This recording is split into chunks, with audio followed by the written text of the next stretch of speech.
नमस्कार किसान भाइयों, स्वागत है आप सभी का फिर से एक बार हमारे एनिमल लवर यूट्यूब चैनल पे। तो आज हम आपको बताने वाले हैं कि हम अपने पशुओं के दूध को इंक्रीज करने के लिए यानी कि दूध को डबल करने के लिए, बढ़ाने के लिए कौन सा हमारे लिए सर्वोत्तम दाना दलिया हो सकता है।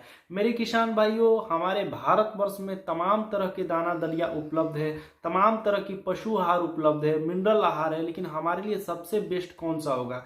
तो मैं सबसे आपको यही सलाह दूंगा कि सबसे अच्छा अपने घर का दाना दलिया होता है, सर्वोत्तम होता है, जो कि अपने खेत से उगाकर हम लेकर आते हैं। वही हमारे पशुओं के लिए बेस्ट होता है, क्योंकि जो हम तमाम तरह के केमिकल युक्त अपने पशुओं को कैल्शियम वगैरह देते हैं अथवा विटामिन देते हैं, वो हमारे पशुओं के लिए काफी नुकसानदायक होती है। लेकिन हम चाहें तो सस्ते में अपने घर पे एक परफेक्ट दाना दलिया तैयार कर सकते हैं, जिससे हमारे पशुओं को एक अच्छा संतुलित आहार हमेशा प्रोवाइड होता रहेगा, मिलता रहेगा, और ये बहुत ही कम खर्चे में उपलब्ध हो जाता है। और इसके बनाने का जो प्रक्रिया है, जो बनाने का तरीका है, बिल्कुल आसान है। लेकिन हम सबसे पहले बताएंगे कि सबसे सर्वोत्तम दाना दलिया वो कैसा बनता है और किस प्रकार से उसको बनाया जाता है।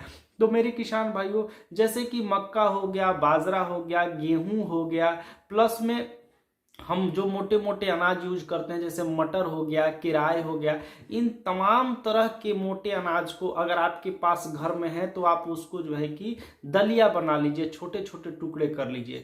अगर आप जानना चाहते हैं कि इसमें सबसे बेस्ट कौन सा दाना दलिया होता है तो वो होता है मक्का का दलिया। मेरे किसान भाइयों, बड़े बड़े डेयरी फार्मर क्या करते हैं कि अपने पशुओं के दूध बढ़ाने के लिए मक्के का इस्तेमाल करते हैं, मक्के का दलिया बनाते हैं। मक्का खेत से लाते हैं, मक्का तोड़ के उसको जो है कि लटका देते हैं, लटकाने के बाद वो सूख जाता है जब, तो उसको जो है कि उसके सीड्स को निकाल लेते हैं, और निकालने के बाद जो है कि किसान अपने मिल में ले जाके उसका दलिया बना लेते हैं, और वहीं उसको आग में पका के उस दलिए को, और उसमें कुछ थोड़ा दो चार और अनाज मिला के, थोड़ा दो चार जैसे बिनोला खल हो गया, सरसों का खल हो गया, ब्रैन हो गया, चने की चूरी हो गई, और अपने पशुओं को जब भी सूखा चारा, हरा चारा देते हैं तो उसके साथ मिला के खिलाते हैं। तो अगर आप भी अपने पशुओं के लिए, अपने पशुओं के शरीर के यानी कि उनके शरीर का भार, उनके शरीर में किसी प्रकार की विटामिन की कमी जो है उसको दूर करने के लिए आप अपने घर में बिल्कुल सस्ते तरीके से दाना दलिया बना सकते हैं। उसके लिए ज़्यादा चीज़ों की आवश्यकता नहीं होती है। जैसे कि आप मान लीजिए कि आप 1 क्विंटल का दाना दलिया तैयार कर रहे हैं, तो 1 क्विंटल में आप क्या कीजिए, 50 kg आप मक्का ले लीजिए, उसमें 50 kg मक्का में 20 kg गेहूं ले लीजिए, तो हो गया 60-70 किलो। 5 kg उसमें डाल दीजिए सरसों की खल, 5 kg डाल दीजिए आप जो है कि चने की चूरी। फिर उसके बाद मेरे किसान भाइयों 1 kg मिनरल मिक्सचर डाल दीजिए, और उसके बाद 1 kg उसमें गुड़ डाल दीजिए। इसके बाद अगर आपके पास, अगर मान लीजिए कि कोई और है, आपके घर में मोटे अनाज किराए है, उसका भी दलिया 10 किलो 15 किलो डाल दीजिए। इन सारे चीजों को आपस में मिला दीजिए। गर्मी का समय आ रहा है तो उसमें आप जौ भी ले सकते हैं 10-15 किलो, उसको भी जो है कि दलिया बना दीजिए। सबको आपस में मिला दीजिए। मिलाने के बाद आप क्या करेंगे, जब भी आप अपने पशुओं के लिए दलिया बना रहे हैं तो आप 10 अपने आवश्यकता अनुसार 5-10 लीटर पानी लेके और इस दलिया को बना के अपने पशुओं को खिलाइए। यह एक परफेक्ट दलिया है आपके पशुओं के दूध बढ़ाने के लिए, और इसी को खिलाइए, कोई बाहरी चीज मत खिलाइए। हम बहुत सारा एक्सपेरिमेंट करते रहते हैं। एक हमारी पशु थी, और उसको हम जो है कि बाहरी उसको पशु आहार देते थे, जो बाहर का फीड होता है, जो बोड़े में होता है, जो कंपनी बना के देती है फीड, उसको खिलाते थे। उससे पशुओं का दूध तो बढ़ता था, लेकिन पशु का डाइजेशन इतना खराब कि वो हमेशा पतला गोबर करती रहती थी, और वो एक ऐसा हुआ कि 3 से 4 ब्यात में वो जो है कि दम तोड़ के मर गई।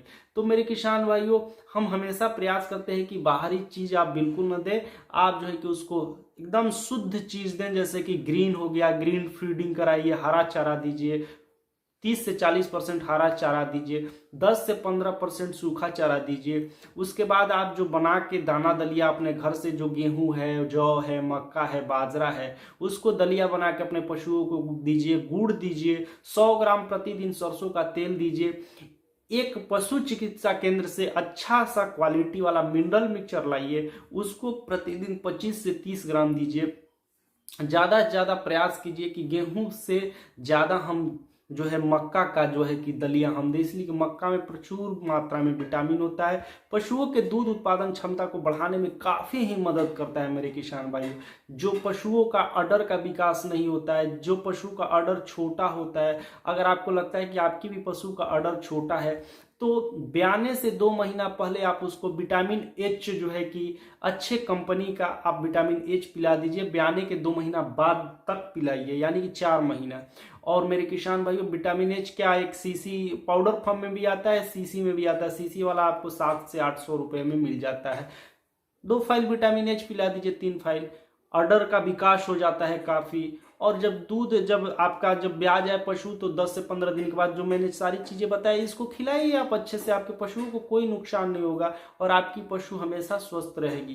तो मेरे किसान भाइयों, मैंने जो आपको बातें बताई है, मुझे आशा है कि आपको ये बातें पसंद आई है। तो वीडियो को लाइक कीजिए, हमारे चैनल को सब्सक्राइब कीजिए। धन्यवाद।